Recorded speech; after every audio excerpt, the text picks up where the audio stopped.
അസ്സലാമു അലൈക്കും വറഹ്മത്തുള്ളാഹി വബറകാതുഹു. പ്രിയ മുഅ്മിനീങ്ങളെ, സുഹൃത്തുക്കളെ, റബീഉൽ അവ്വലിലാണല്ലോ നമ്മൾ നിലനിൽക്കുന്നത്.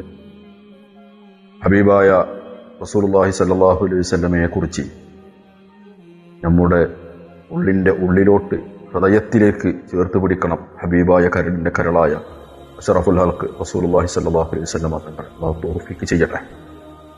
സ്വല്ലല്ലാഹു അലൈഹി വസല്ലമ തങ്ങളുടെ വഫാത്തിന് ശേഷം ബസറയിൽ താമസിച്ചിരുന്ന ഒരാളുണ്ടായിരുന്നു താബിഈങ്ങളിൽ. ഖാബിസ് ബിൻ റബീഅ എന്നാണ് അദ്ദേഹത്തിന്റെ പേര്. സല്ലല്ലാഹു അലൈഹി വസല്ലമയുടെ അതേ രൂപസാദൃശ്യം നമ്മളൊന്ന് ചിന്തിച്ചു നോക്കുക. നമ്മളെ ബന്ധപ്പെട്ടവരിൽ ആരും മരണപ്പെട്ടു കഴിഞ്ഞാൽ അവരോട് സാദൃശ്യമുള്ള ഉമ്മയെയോ ഉപ്പയെയോ ഭാര്യയെയോ മക്കളെയോ നമ്മൾ കണ്ടു കഴിഞ്ഞാൽ നമ്മളെ അവസ്ഥ എന്തായിരിക്കും? ഒന്ന് ചിന്തിച്ചു നോക്കും.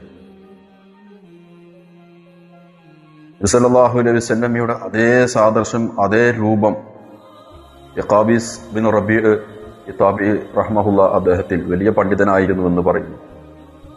കണ്ടപ്പോൾ അനസ് ബിൻ മാലിക് റളിയല്ലാഹു അൻഹു ജനങ്ങളിടയിൽ ഇത് വളരെ വലിയ ചർച്ചകളായി. അങ്ങനെ അനസ് റളിയല്ലാഹു അൻഹുവിലേക്ക് എത്തി.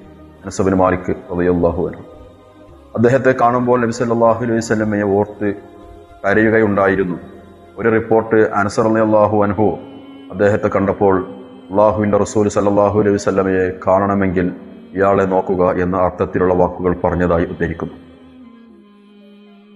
നിരന്തരമായ ആളുകൾ ഈ മനുഷ്യനെ കാണാൻ യാത്ര ചെയ്തു തുടങ്ങിയപ്പോൾ വലിയ ബഹളവും നബി സല്ലല്ലാഹു അലൈഹി വസല്ലമയുടെ ഹുബ്ബും ഇതെല്ലാം അതിരുകടന്ന് അദ്ദേഹത്തിലേക്ക് എത്തിയപ്പോൾ അന്ന് ബസറ വഹിച്ചിരുന്ന മുആവിയ റളിയല്ലാഹു അൻഹു അദ്ദേഹത്തിൻ്റെ അടുത്തിലേക്കും എത്തി.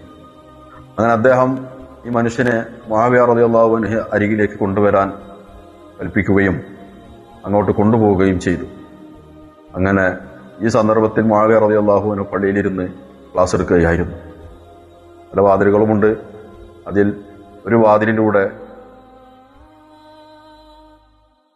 ഖാബിസ് ബിൻ റബീഅ റഹ്മത്തുള്ളാഹി കടന്നു വരുമ്പോൾ നബി സല്ലല്ലാഹു അലൈഹി വസല്ലമ വരുന്നത് പോലെ തോന്നി എന്നാണ് പറയുന്നത്. ചാടി എണീറ്റ് മുആവിയ റളിയല്ലാഹു അൻഹു ഈ മനുഷ്യന്റെ അരികിലേക്ക് ഓടിച്ചെന്നു. കണ്ണുകളിടയിലും നെറ്റിയിലും വാരി വാരി ചുംബിച്ച് എന്നാണ് പറയുന്നത്. അതാണ് ഹബീബായ റസൂലുള്ളാഹി സ്വല്ലല്ലാഹു അലൈഹി വസല്ലമയുടെ സ്നേഹം. എന്നിട്ട് ബൈത്തുൽ മാലിൽ നിന്ന് ആ മനുഷ്യന് അത്യാവശ്യം സ്ഥലവും എല്ലാം കൊടുത്തു പറഞ്ഞു വിടുകയും ഉണ്ടായി എന്നാണ് പറയുന്നത്. സല്ലല്ലാഹു അലൈഹി വസല്ലമയോടുള്ള ഹബ്ബ്, സ്നേഹം, ആ ബഹുമാനം, റെസ്പെക്റ്റിംഗ്, അതാണ് അവിടെ നടന്നത്. അതുകൊണ്ട് സല്ലല്ലാഹു അലൈഹി വസല്ലമയുടെ ഓരോ ചരിത്രങ്ങളും നമ്മൾ കേൾക്കുമ്പോൾ നമ്മുടെ ഹബീബായ റസൂലുള്ളാഹി എന്തായിരുന്നു, എങ്ങനെയായിരുന്നു? റബീഉൽ അവ്വലിൽ സലാമും സലാത്തും അധികരിപ്പിക്കുക. റസൂലുള്ളാഹിന്റെ കൂടെ നാളെ ജന്നാത്തുൽ ഫിർദൗസിൽ നമുക്ക് ഒരുമിക്കാൻ അല്ലാഹു തൗഫീഖ് ചെയ്യട്ടെ. അസ്സലാമു അലൈക്കും വറഹ്മത്തുള്ളാഹി. യൗമുൽ ജുമുഅ മുബാറക്.